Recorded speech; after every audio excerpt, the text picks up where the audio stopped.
Welcome to this very special edition of the KAJ Masterclass Live, the show which ensures that you profit from your time spent here with experts, either through their industry insights, information, or simply learning from them. And today we have Show Ishikura. He's a licensed therapist and productivity expert with a passion for helping companies tackle the growing problem of fragmented attention in the modern workplace. Welcome to the show. Hey, thanks for having me. You're welcome. Welcome to the show. Welcome to India in this online form show. And I'm sure not just in India, but a lot of people across the globe will benefit from what we are going to discuss right now. We'll be talking about conquering workplace distractions. So we'll come to that. But before this, show let's understand a bit more about your background, about your journey, so that people know who they are listening to. Yeah, I'd like to talk about kind of my personal entry point into this whole space because actually my background is as a musician and I've worked for over the past 10 years as a musician. In my, I've worked uh, singing and playing music live, but really my main passion is writing music and producing music. Um, but really what happened was at a certain time, I would say around the beginning of the COVID era, I noticed myself having really bad problems with focus and distraction. And they were kind of always there. Like I've always had a issue with that. But it was especially bad around that time.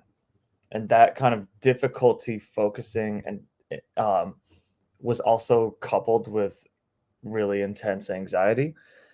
And I was able to figure out a way for myself to uh, solve that problem. And I was really motivated to solve that problem because I wasn't even able to do the thing that I love doing the most.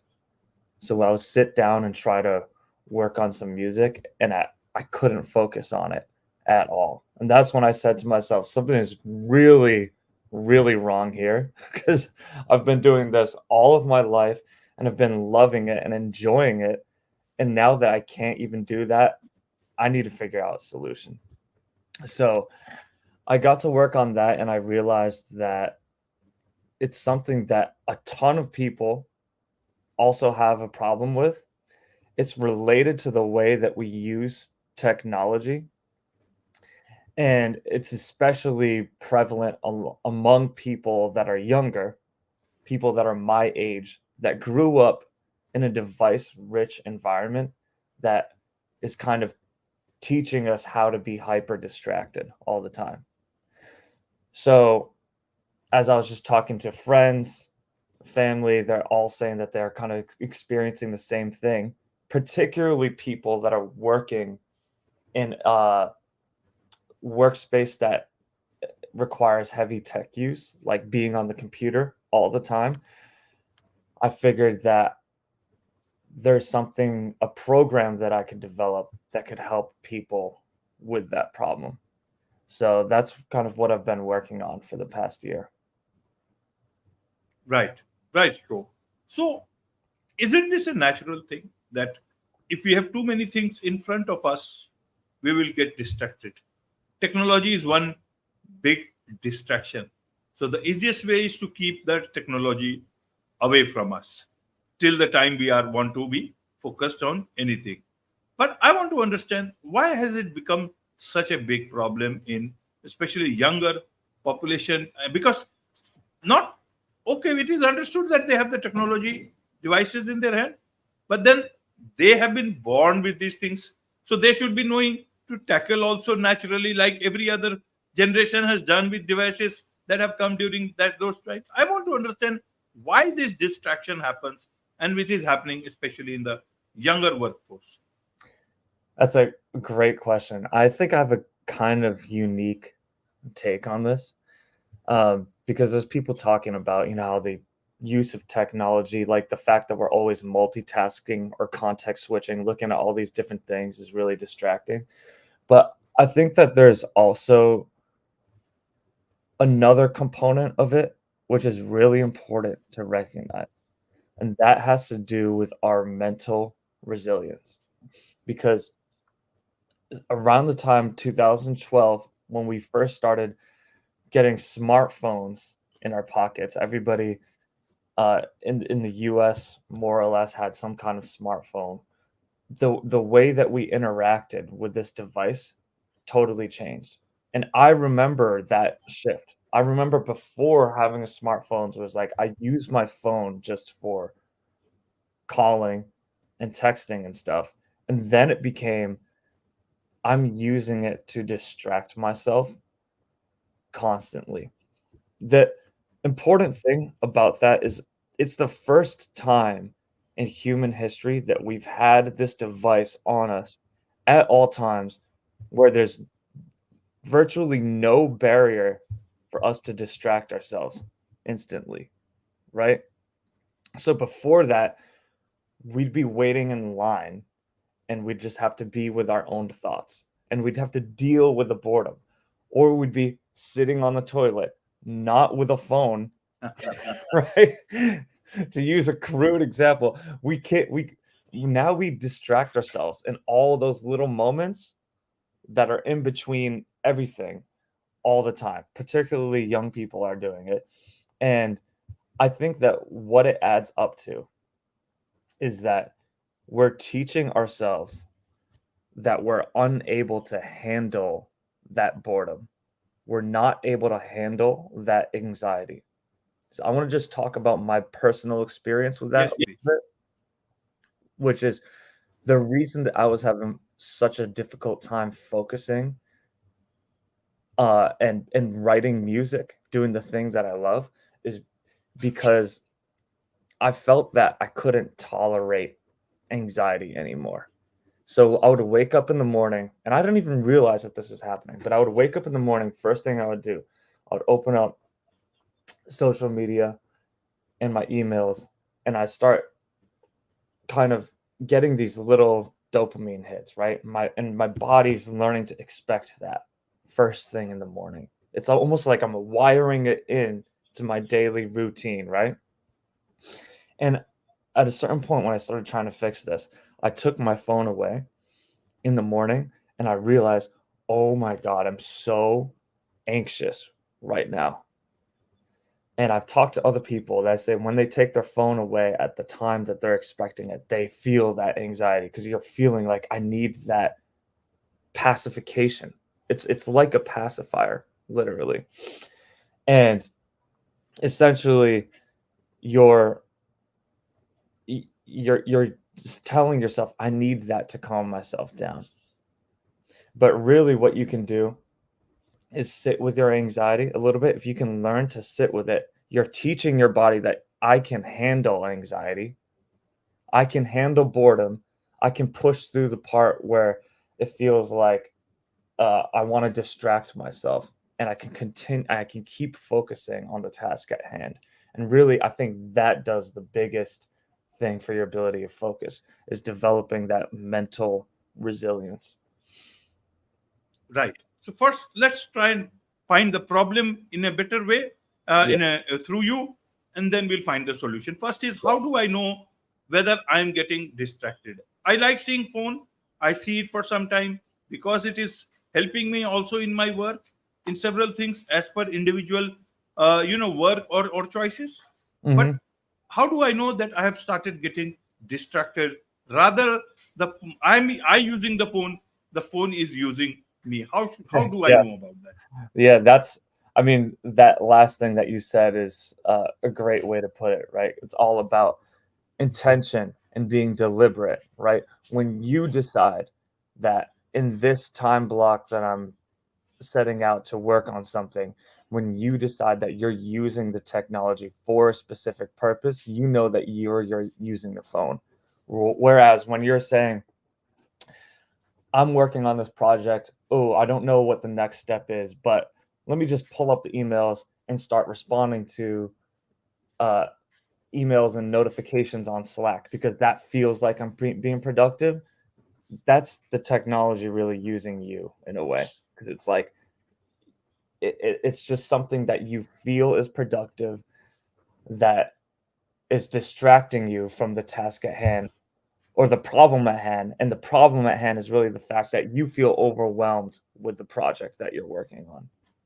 So, yeah, to answer your question, essentially, it's all about being intentional, deliberate, deciding ahead of time why you're using your phone, what you're using it for. Right, right, sure. So in workplaces, let's go to the workplace. Yeah. There are managers and everyone else. Why are, especially the younger workforce, why are they getting distracted when you have got supervisors and all? So is it that others will have to tell us not to get distracted, or do we have control over ourselves? Help us understand in the workplace, how does this distraction happen? Okay. Well, there's a couple parts to that question I want to answer. The first is that the difference between generations and how they're affected by distraction is actually, there is a difference, but it's actually not as huge difference. Actually, this affects everybody.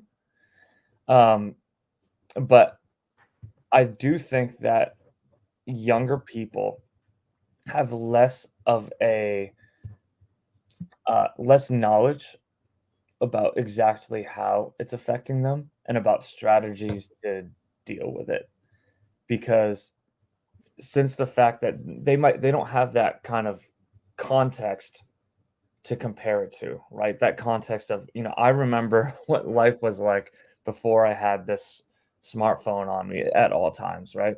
And a lot of young people that just grew up with the devices and stuff may not realize the cost in productivity that they're paying by multitasking all the time. It's like they just Right. don't have the frame of reference. So yeah, I mean but that being said, it does affect everybody across all generations. Like I've talked to my mom all the time. She's dealing with the exact same issues that other younger, kids in Gen Z are. Right, right. So, what is the solution then in terms of workplace distraction, and secondly, even outside that, in my personal life, say, how do I keep myself away from that distraction? Should keeping the phone away or keeping it off is the way? How about productivity in office? Many people may say, I need the phone, I need it close by because it helps me in my productivity. Sure, you are a therapist, you are a productivity expert, so you have to give way out of this, because for a lot of people, just putting the phone away may not be the best strategy. Yeah, absolutely. Yeah. And different types of work kind of require uh, different levels of being plugged in, right? Like if you're a customer facing representative, you need to be there to respond to notifications all the time, right? And I like to be straight up with the people that I'm talking to. Like, if your team is customer facing and is required to respond to notifications instantly, um, my program is not really the one to help them out. However, for people that are not necessarily customer facing or don't need to respond right away, what my program is centered around is kind of creating more blocks for more blocks of time for dedicated focus. So, the answer may not be just take your phone away, but it might be take your phone away for a dedicated period of time, like 90 minutes or 2 hours, creating a culture where it's acceptable to say, this is a distraction free block of time, or what's also been a term that somebody else came up with that I like. I forget exactly who it was, but a distraction free zone, which is a place where you don't have coworkers kind of barging in. You don't have your phones in there and notifications kind of going off, right? Um, Another component of the program is the idea of a weekly review. which sounds like a pretty simple thing.